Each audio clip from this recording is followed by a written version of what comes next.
presented by Halkat Films.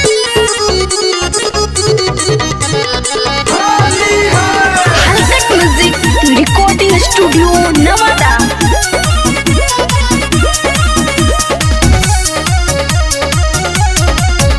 और जिद काहे कोइले बड़ा ये हो बबुआ न हो रंग बहला गावे के न बाटे हमरा मन हो।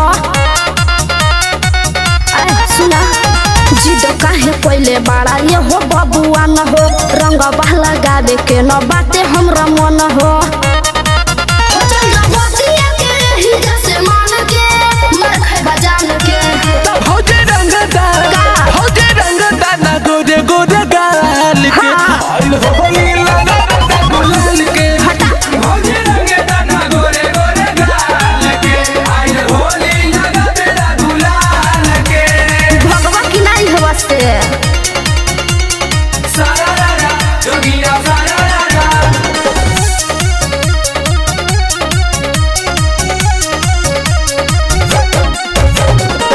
Music by Aman Rao.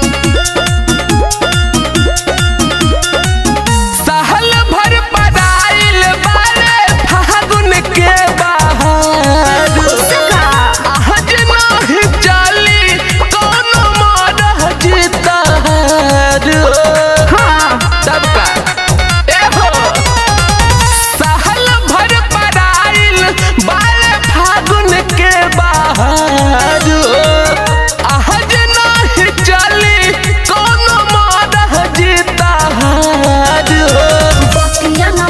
हम केहू के तोहार अच्छा। खोलौना के बाड़ी मना कोइले बा भक्तार घरे घुस गइला दोसरा के फान के डर मखे जान के तब होगे रंगदार बोला ना। होगे रंगदार ना गोरे गोरे गाल के आइल होगे लगा गुलाल के होगे रंगदार ना गोरे गोरे गाल के आइल होली लगा मेरा गुलाल के मोबाइल वाला काम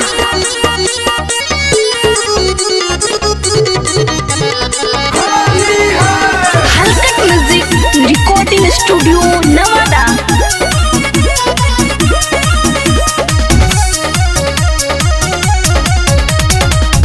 लहला का पियर का रंगवा करी ना बेकार हो छोट होई देवर छोट पिचकारी बा हमार हो ढेर बोला तारा हटका बा हाँ हाँ लहला का पियर का रंगवा करी ना बेकार हो छोट होई देवर छोट पिचकारी बा हमार हो राजा नीतीश मनीष बड़ा होशियार बुझता नहीं हम अजित आनंद के विचार हमरा शक बाटे तोहरा ईमान के छुअना सामान के तो भौजी रंगदार हटा। भौजी रंगदार ना गोरे गोरे गाल के आइल होली लगा बेटा गुलाल के भौजी रंगदार ना गोरे गोरे गाल के आइल होली लगा बेटा गुलाल के अरे सट जा